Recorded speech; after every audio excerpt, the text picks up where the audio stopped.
Hello, everyone. Thank you so much for joining us and welcome to Tips for the Transition, the Career Roadmap. I'm so grateful that you are watching or listening here with us and these weekly chats that we have. I'm Maria Tomás-Keegan, your host.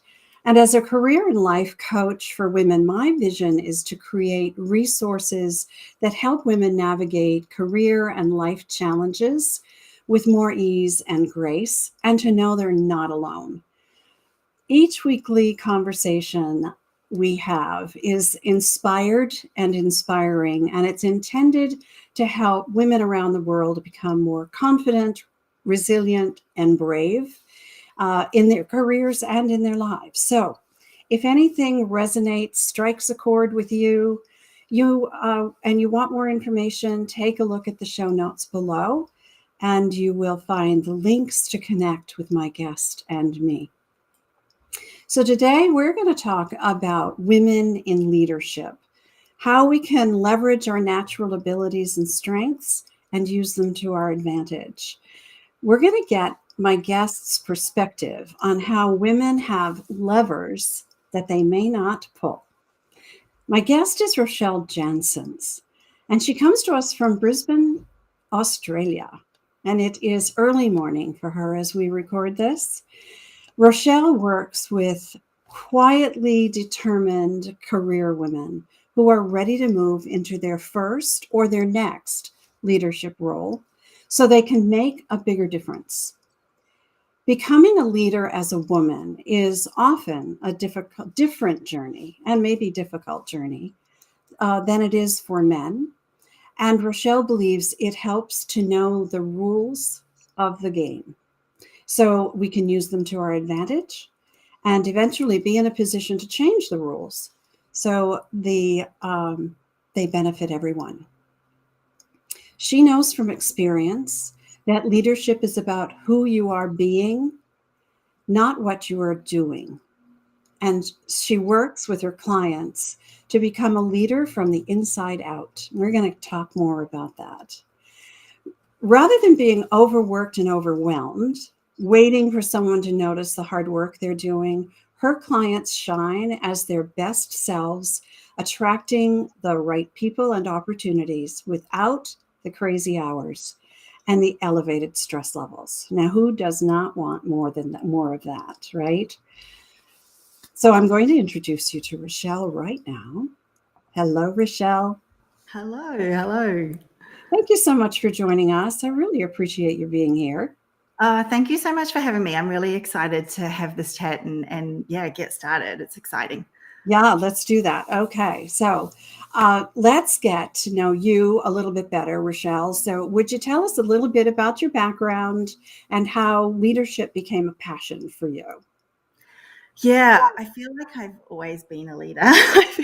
My first sister was born when I was about 18 months old, 20 months old, I think. And then I had two more. So I had three sisters, and they were willing participants in a lot of my escapades as a child. So I led them through dance recitals, and I led them as a teacher, and I led them as a shopkeeper. So I think, the start of my leadership was back then. They used to say I was bossy back then. Of course, we know that that's not true. I'm definitely assertive, though.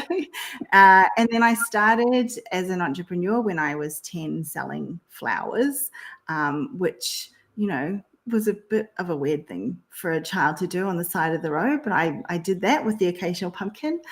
And when I skip a few years, many years, I had a career and I got into a leadership role in those days. And then I sort of left my career for about 12 years when I first had my kids, and I got back into it eventually. I was like, right, it's my time. I'm going to get back to my career, and started to work my way back up the career ladder. And managed to get into a leadership role, which we'll get into in a little bit. But on the way there, I used to run a lot of workshops at work and group coachings and things like that. And so I had contact with a lot of people. And one day, one of them, after a workshop, she rang me and she said, "Oh, do you mind if we have a quick chat?" And I'm like, "No, of course. Always happy to chat to people." And she said, look, I'm really struggling. My manager is, really affecting my life. In fact, this morning on the way to work, I had to pull over and open the door of the car and vomit outside of the car. And my heart just broke hearing this story. She was just the loveliest woman. And I felt like this was not okay, right? Now, I'm not a counselor. I couldn't really help her a lot at that stage. I sort of directed her to the appropriate resources and said that if she ever needed to chat, she could get a hold of me. But it really made me a little bit mad, as well as breaking my heart. And at the same time, I was running what I called a coaching circle. So I'd brought together a whole lot of women across state government where I work, and we would, in a circle, coach each other. And all of these women were amazing women. They were really caring, very competent, and they were all at the top of their individual game. So that level just before you break into the leadership manager role. And yet all of them were really good. They just couldn't get that step up. They were stuck under what I call the glass shelf, not the ceiling, but the shelf, and they just couldn't get up. And I'm looking at this situation where I've got these good at their jobs, who were really good at leadership, and yet just weren't getting the leadership roles. And on the other hand, we've got women suffering at the hands of these leaders that are just, they shouldn't be there. They're affecting people's lives. And so I sort of started thinking, well, I think there must be a better way for women to get into leadership. And I thought, well, it's, if I can't help people with my entrepreneurial background and my leadership background, then who's going to? And so, yeah, that was the start of Her Leadership Way. Wow. I love that it started when you were 10 years old, even younger than that, right? With your little sisters. I think that's, and isn't that often the way when we hear stories about how women get to where they are, that it started as a young age, and it grew even before we knew what was growing, right? Yeah, exactly. Yeah. And the story about the woman who was not well treated by a leader who didn't know how to lead, right? Yeah. It was heartbreaking. And it's not, unfortunately, not the worst story that I've heard. I've heard, worse since then. Right. But it was the story that got me started. Yeah. Yeah, I hear a lot of those stories as well, and they are heartbreaking. It doesn't need to be this way. So I'm really glad that you felt that, right? There has to be a better way. So, and if not you, who? I love that too. So let's dig into that a little bit. So in your intro, I mentioned that you work with quietly determined women to get their first or next leadership role. So tell us what the best way is for those women to step into that. Yeah. So let me start a little bit further back with what I started off doing in this space, because I thought I knew what to do to get a leadership role, right? And so I'd had a leadership role. I went back into corporate after 12 years, as I mentioned.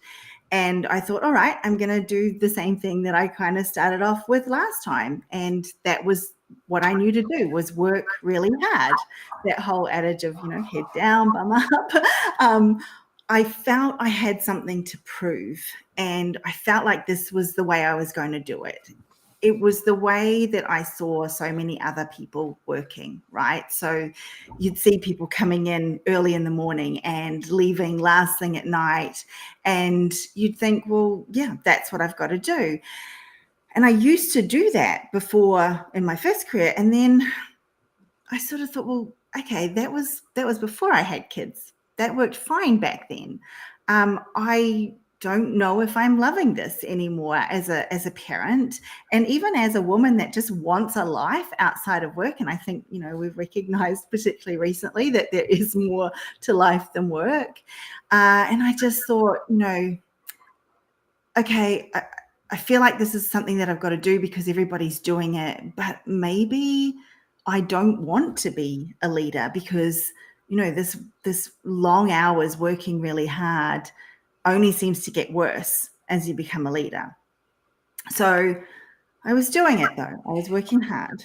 I want to stop you there for a second, because isn't that often the way? Yes. That you think the choice is, that you don't want to be a leader anymore because it does not align with the way you want your life to be. Yes. And the choice isn't really that, is it?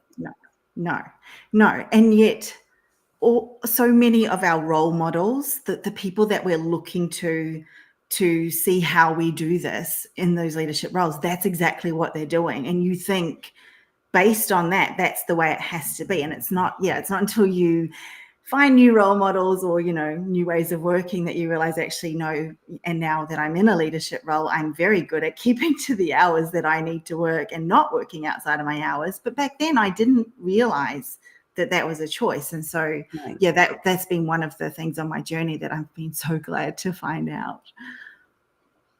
Okay. So, what is the best way for women to step into that role? Yeah. So there's two more things I'll quickly, and then I'll get to that, the best way.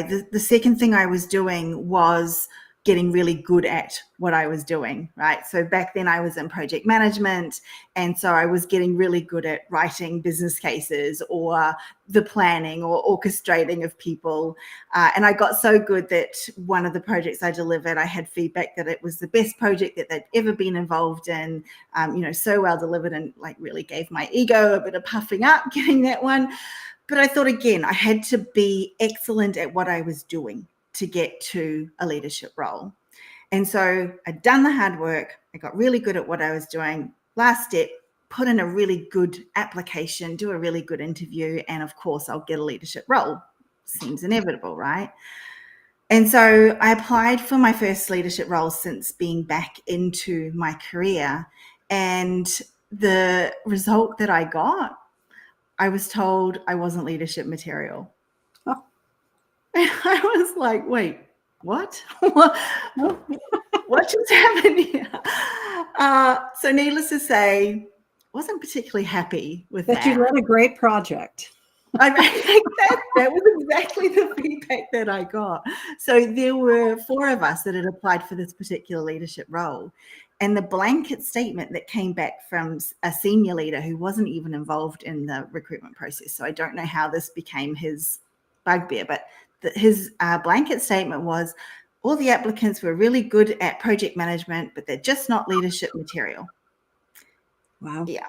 I was like, hang on a minute, something's not right here, because not just me, like I'd been a leader before, so I knew I was leadership material, but I had 3 other colleagues who were also all leadership material. And I know that because within a year, all of us had leadership roles. So it wasn't that we weren't leadership material at all. Needless to say, I was super frustrated. That's probably putting it mildly. And I sort of found my stubbornness kicking in at that stage. And I'm like, right, I'm proving this guy wrong because, he is wrong. This isn't right. I don't understand what he wasn't seeing.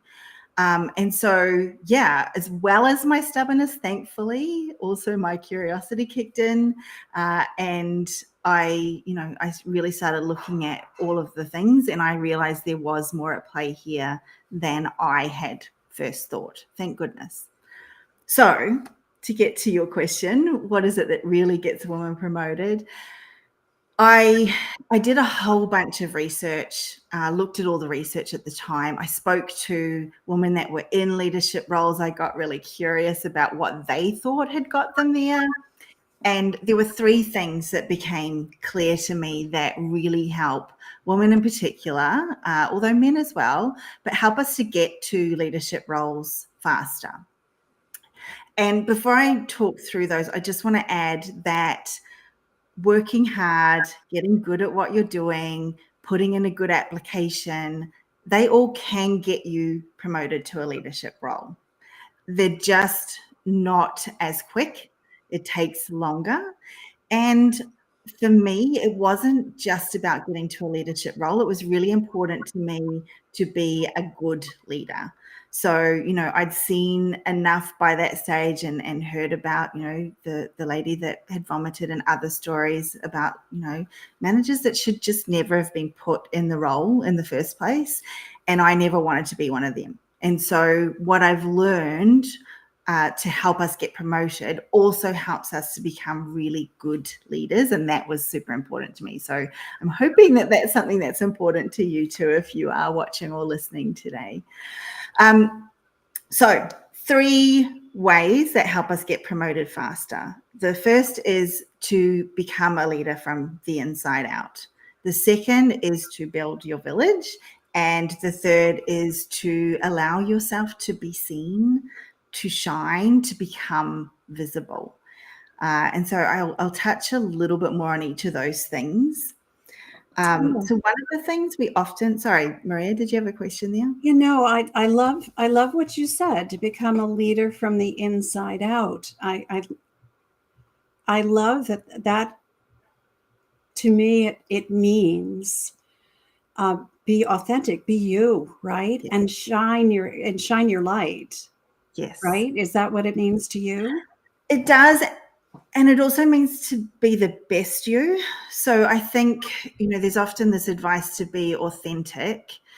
And for some people, that can mean I can turn up and just talk in any way I want because that's just me. Yeah. And that's not something that I believe we are talking about when we say authentic and being a leader on the inside out. It's not just about being us. It's about being our best us, bringing our best self out, showing our best self authentically. And that takes some work, right? And first we have to discover what that is for us, for each one of us, which is unique. Exactly. It's not, we don't want to be cookie cutter. We particularly don't want to be taking after a lot of the role models that we have right now. We want to forge our own way and our best way. Yeah. Tell us more. Yeah. So one of the things I found that we do backwards when we're trying to get to a leadership role, in fact, in many places in our lives, we have this do, be model. And so from a leadership point of view, and this was me, I thought, okay, if I have the leadership role, then I'll be able to do the leadership things like having difficult conversations or doing that strategy stuff that you do as a leader. And then I'll be a leader, right? And what I realized over time was that's actually the backwards way of doing it. And what we need to do is flip that on its head and have the be, do, have model. So be the leader first, then doing the leadership things really becomes second nature. And then it becomes inevitable that we get the leadership role because we already are the leader. I don't know how many times you see, must have experience as a leader to get a leadership role. And you're like, what? Yeah. How do I get that? Yeah. Good point. But I love what you said. You have to be the leader first. We don't do leadership. No. Right? We are a leader. Yes. Or we're not. Right? Yes. Yeah. And to be that, and show up, as you say, as your best self. Show up in the best light. Bring your, my mother used to say to me, put your best foot forward. Yes. And that's really what it means. Yeah. Yeah. I love that you said that. So that's the inside out part, isn't it? Yeah, exactly. I think, we can do leadership things. We get all the courses that I've been sent on to be a leader. We're all about doing the leadership things. Yeah. And, here's the steps to have difficult conversations. I still didn't want to have the difficult conversations just because I knew the steps, like, the feedback sandwich or whatever other way they're telling you to do these things, the good, the bad, the good. Like, unless you are that person on the inside, then you're still really running through the motions and it shows. People can tell, right? Yeah. It is not authentic because you're playing a part. And I can think of a number of so-called leaders in my corporate career who were just playing the part and didn't play it very well. No. Yeah. No. Yeah. So you're right. There are a lot of role models out there who are not the model we should follow. No. Right. No. Yeah. So I'll touch on the second pillar and the third, and then we can come back and talk about this a little more, but I just want to make sure that I've captured sort of all three steps for everyone. So the second one is this building your village, and it's about thinking about who's on your team. So men are actually really good at this naturally. You mentioned at the beginning that I believe that it's good to know the current rules of the game so that we can use them to our advantage. And men have sort of built this into their work life, particularly ambitious men, not all men. Ambitious men, though, the stereotype of men going off to play golf, the golf days or the drinks after work, we aren't so good at that as women and really don't want to be good at that as women. But that had a real purpose for men over and above just having a laugh. It really did build their networks. And in particular, one of the best people to have on your team is a sponsor at work, and men are far better at getting sponsors at work than women are. And a sponsor is someone that, will help you get promoted, put you forward for opportunities, even when you're not in the room. So we need to build our village, and women are actually good at building villages.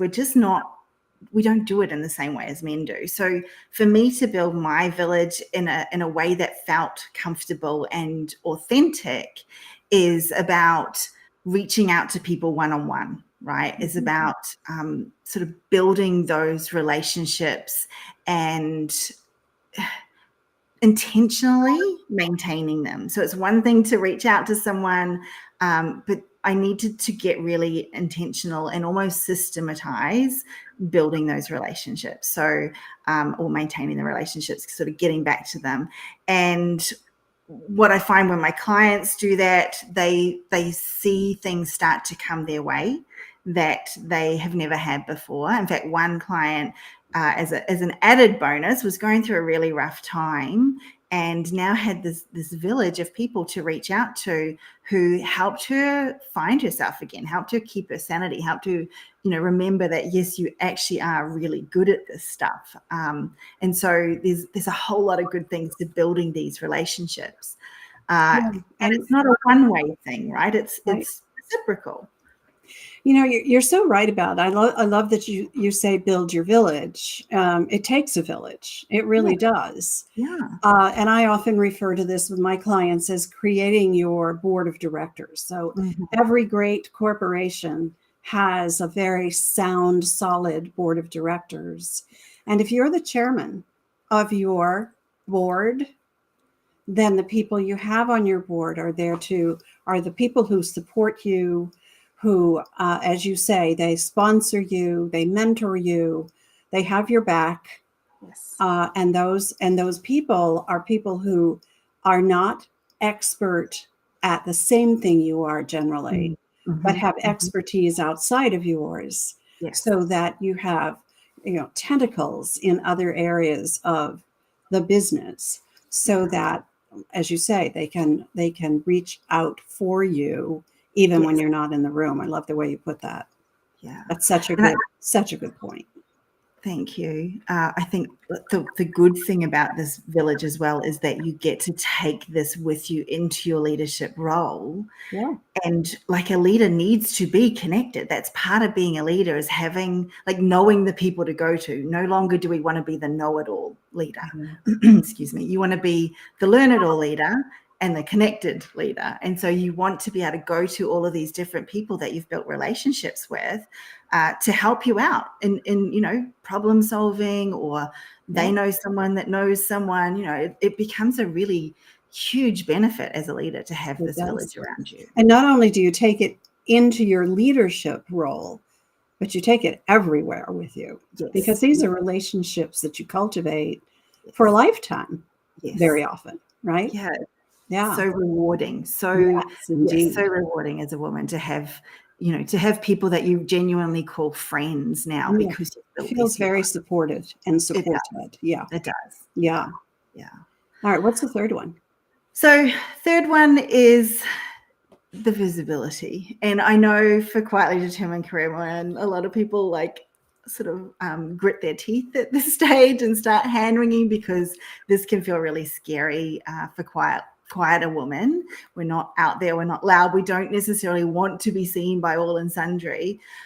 The thing is, it is difficult to get promoted if no one knows who you are. And a lot of people tend to make an assumption that, that quiet lady in the corner, she doesn't want to be promoted, because we're so busy working hard and being really good at our job that we've forgotten that people need to know that, yeah, actually I do have ambitions. I do want to get somewhere.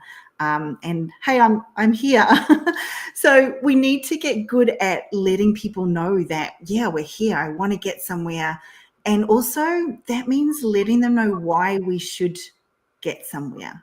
What's good about us? Because it's not on them to find out, right? They have their own lives, their own ambitions, their own work that they're trying to do well. And so it's not on them to take the time to find out why we should be put forward for something, why they should sponsor us, or, look to help us in any way.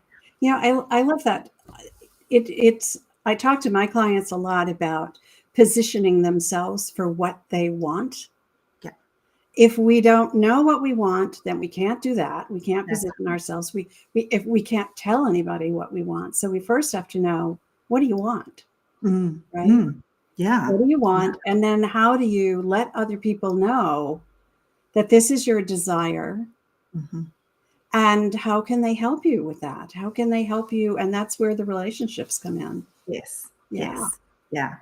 And it also ties back into this idea of being a leader, because when you are a leader on the inside, this, being able to be more visible and shine in an authentic way is a lot easier, because we're no longer holding on to those fears that we have around, people are going to judge me if I talk about myself, or, they're not going to like me. And as we grow into being a leader, we lessen those fears. I'm not saying they go completely, because it's a big, long journey to let go of these fears completely.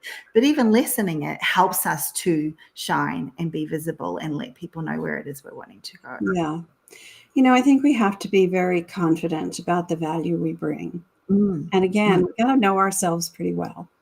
Yes. Right? Getting to know who you are, what you value, what you believe in, and what you want takes us a long way towards building the confidence that we can show up in our value.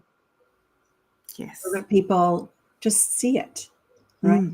They see us for who we are. And that's what being is all about. Yes. Yeah. Exactly. I love that.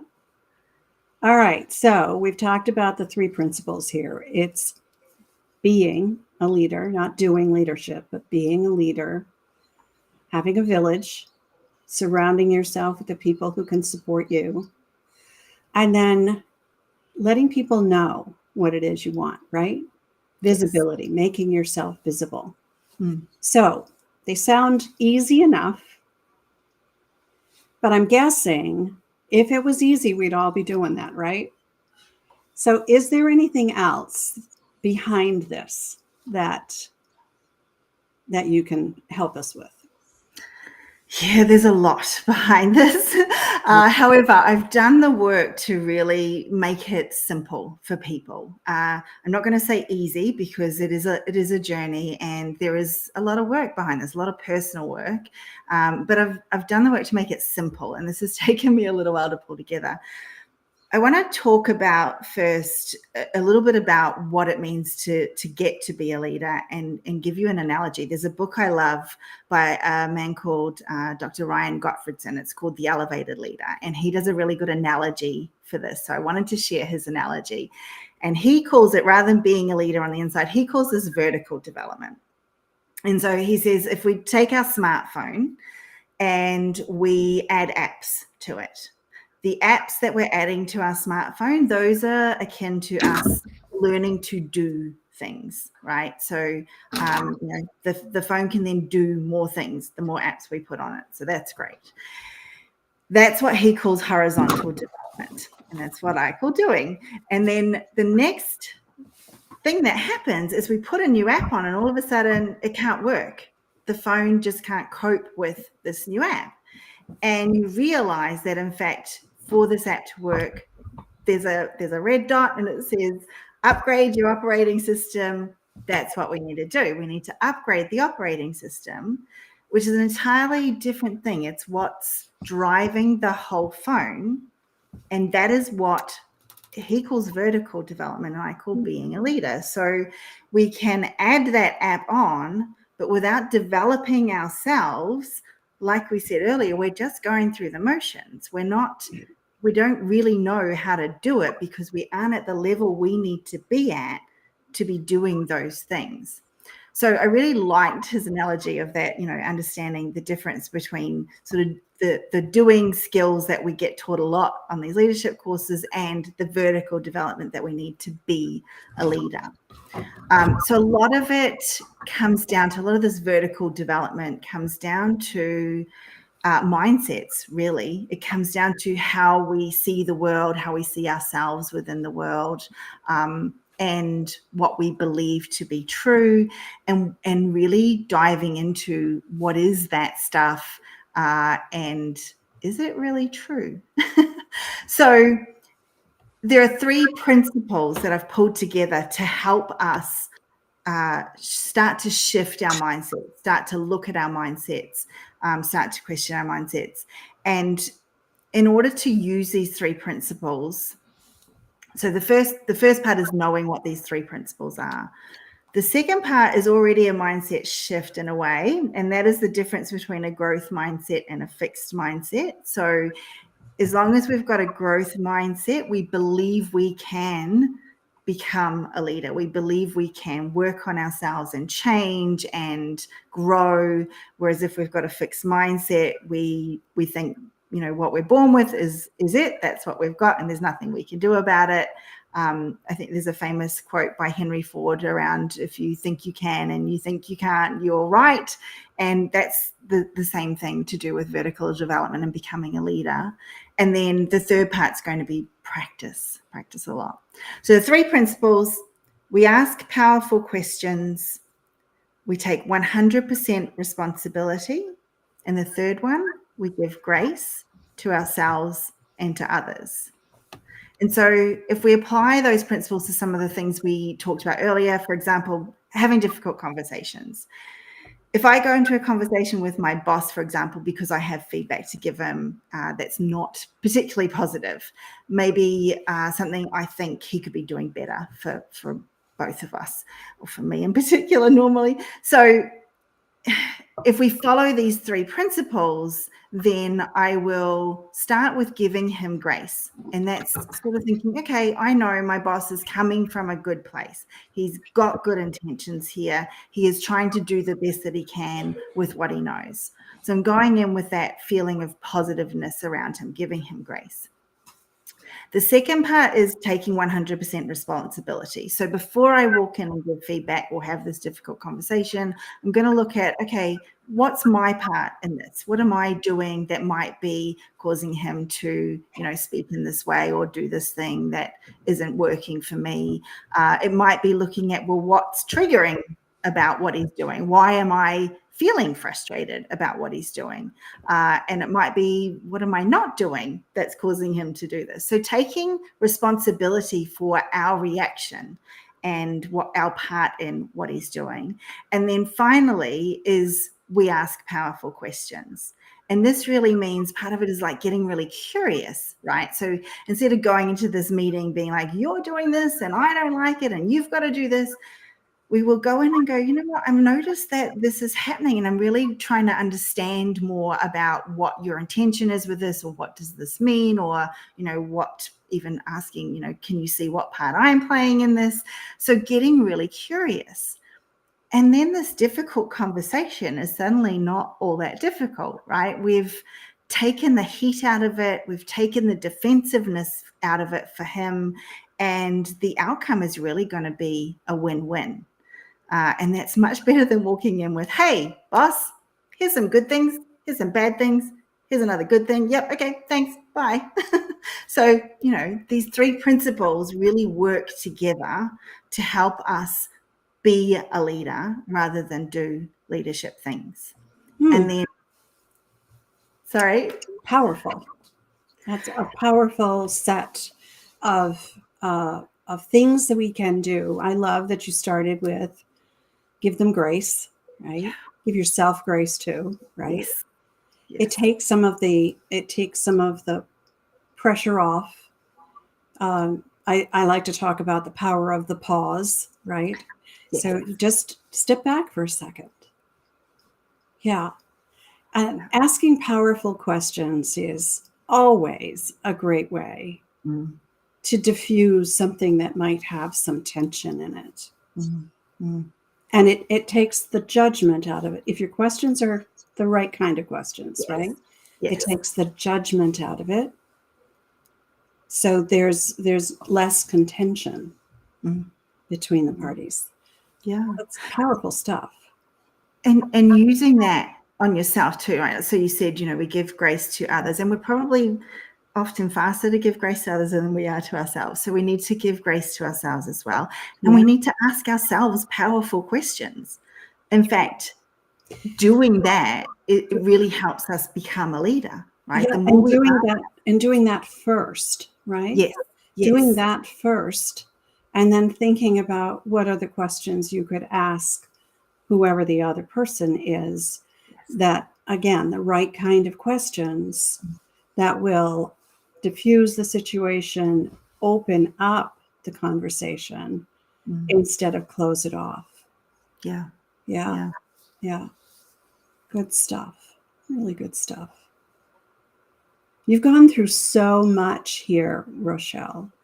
I wonder if you can help me to kind of synthesize this for people who are listening, and maybe come at the end of every episode. I love to ask my guests to leave us with their top 3 tips, because that's why I call the show Tips for the Transition, first of all. And secondly, because I hope that there are some clear takeaways that people can take with them and try out. So what would you have to share with us? What kind of tips would you leave us with? Yeah, so I think the first tip I want to share is around this being a leader, and you want to put things in place to help you, because this, like I mentioned, this is a journey, not a oh, right, got that done. There's a lot of mindset shifts, and that takes a lot of time, because mindsets are neural pathways that are quite ingrained by the time we get to this age. And so it takes a while to shift those mindsets. And so I mentioned asking powerful questions. My tip is to start journaling, to start to ask those powerful questions of yourself and look at, why might I be feeling that? Why might I be thinking that? And underneath each of the three principles that I outlined, there are 3 mindset shifts that go with each one of them. So 9 mindset shifts in all.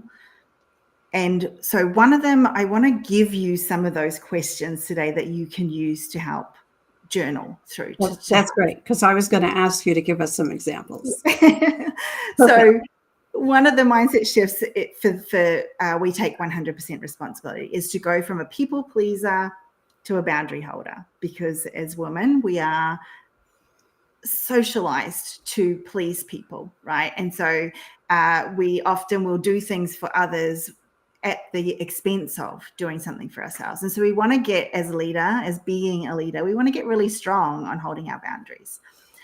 So I think the first question that I'd love for you to journal on is, am I a people pleaser? And really looking at that, because often it's so ingrained, we've done it so long that we don't even recognize that we're doing it. And I might even suggest that the question is, how am I a people pleaser, right? Yeah. Yeah. In what ways am I a people pleaser? Yes. And that'll Yeah. get down to the kind of down to the nitty gritty. Yeah, I Yes. love that. Yeah, exactly. And then another question could be, what is it that I'm getting as a reward when I do things for other people ahead of myself? So what is the reward I'm getting as a people pleaser? And that can bring up some interesting perspectives. And these are things that you don't want to answer in, a minute. I'd love you to take some time on this and then, come back to it as more things come up, those 3 a.m. thoughts or the shower thoughts that I often have when, I let my mind just sort of move away from what I'm thinking about, it will come back to me. So yeah, asking what reward am I getting from being a people pleaser? And then the next question is, what is it costing me? And thinking of all of the ways that, again, putting yourself before others, all of the things that that's costing you, because, there are a lot. Yeah, that's what am I it's what am I getting from it, and what am I losing Yes. from it? Yeah. From being a people pleaser. Yeah. Those are actually really good questions to ask about a lot of things, right? Yes. Not just people pleasing, but a lot of things. Yes. What am I getting, and what am I losing? Yeah. Yeah. There is, in fact, a lot of the mindset shifts I think those questions really work for. And then the final one that I offer for this one is, what am I afraid will happen if I say no? Yeah. Because that really gets to that fear, which is, so often a motivation for what we do, is the fear underlying it. So what am I afraid of? What am I afraid of? I might not be liked. I might be judged. There's so many things, right? Yeah. So such good questions. All right. We have time for one more. Okay. So I think the last one is that when we start looking at these shifts and asking these powerful questions, we want to start, it sort of encourages us to change our behavior, to change our mindsets, change our beliefs. We then want to start changing our behavior. So what we want to do to help us is build new habits and then put systems in place that will help us stick to these habits until they become automatic, until they override our old programming. So for an example, with the people pleaser to boundary holder habit might be, I'm going to say no to everything that comes my way for a set period of time, giving myself permission to change my mind. So there might be a habit that we want to start. Feels scary, but we've done some journaling. We've looked at what we're getting out of it, what it's costing us, and we've decided, yes, this is a habit I'm going to start. And then we want to put a system in place to build on that habit, to help keep that habit going. So this one might be as simple as, I'm going to decide in advance what I'm going to say when I say no, because simply saying no is really scary. It feels really awkward. You'll probably look, stammer and look awkward. And so deciding in advance something like, you know what, I'm not able to do that right now. That sentence still gives you permission to change your mind later and go back to them and say, you know what, I've changed my mind. I can do that right now. And feels or a little. I can't do it now, but I could do it at some point in the future. Yes. Yeah. So that asking yourself powerful questions and then backing that up with those habits and the systems to keep those habits in place. Those two things will really start you on that journey to becoming an amazing leader. Mm-hmm. Being an amazing leader. Yeah. It's so interesting. I grew up 30 years in corporate, and I'm not sure I've actually ever grown up, but that's another story. But I've experienced a lot, been a leader myself, and experienced a lot of different leaders in my career. And this idea of being a leader, as you put it, from the inside out, I think is for men and women, quite frankly, but especially for women, it's a concept that for me, I wish I had been taught this many, many years ago, instead of trying things out the way they were structured at the time, which was by men, right? And trying to play that game, right? That corporate game, and realizing that I was a square peg in a round hole. And it didn't feel right to me. And I went through that. I shouldn't be a leader because this doesn't fit for me. So I must not fit. Yes. Right. And that's really not the case at all. No. That's not the case at all. We just have to find a different way where we do fit and we do feel comfortable with it. Yeah. There's so much to unpack here, Rochelle. Yeah, there is. There's so much. And I really appreciate your being here. But I want to let our viewers know that there's more from you. Yes. So what is the very best way for them to reach out to you? I think for me, I would love to have them come and join me in our free private Facebook group. So there's a whole lot of women in there that are all on this journey, all either looking to get into their first or next level leadership roles. So some of them are leaders now, some of them aren't, but really want to get there. And we have lots of conversations around this stuff and much more that help us feel supported. And we also have a lot of fun, lots of jokes, lots of memes while we're at it, because what's work if it's not fun? So the link for her group is going to be in the show notes below. And meanwhile, your website is a good way for them to learn more about you as well, right? Yeah, absolutely. And the link to the Facebook groups on the website as well. Yeah. Oh, great. Okay, good. I am so happy to have you here today. Thank you so much, Rochelle. Thanks for getting up really early for us today. I really appreciate it. Thank you, Maria. And I hope you have a beautiful rest of your day. Yes, I'm looking forward to it. And I really appreciate you having me on to talk about this stuff today, because it's so important. We need more women to stay in corporate. So let's hope this encourages at least one person. That's wonderful. Thank you so much. Thank you. All right. And for the rest of you, for those of you watching and listening, I appreciate that you're a part of our community. And if you enjoyed this episode, please subscribe, leave a comment or click a star, whatever it is that you want to do to let us know that you liked it. And as I said at the top of the show, I love creating and sharing resources for women. Plus, as a career and life coach, I work with women to help them navigate challenging times with more ease and grace. So if something in this episode resonates and you'd like to get a fresh perspective on your situation, reach out to Rochelle or to me and let's have a chat. And Rochelle has invited you to her Facebook group. I also have a Facebook group for women called the Career Transition Roadmap. We can continue the conversation in both places or either place, whatever is good for you. So let's meet again here next Wednesday at the same time, because you know what? I do believe it's our time to thrive. So let's thrive together. Until next time, I'm Maria Tomás-Keegan, helping you turn transition into triumph.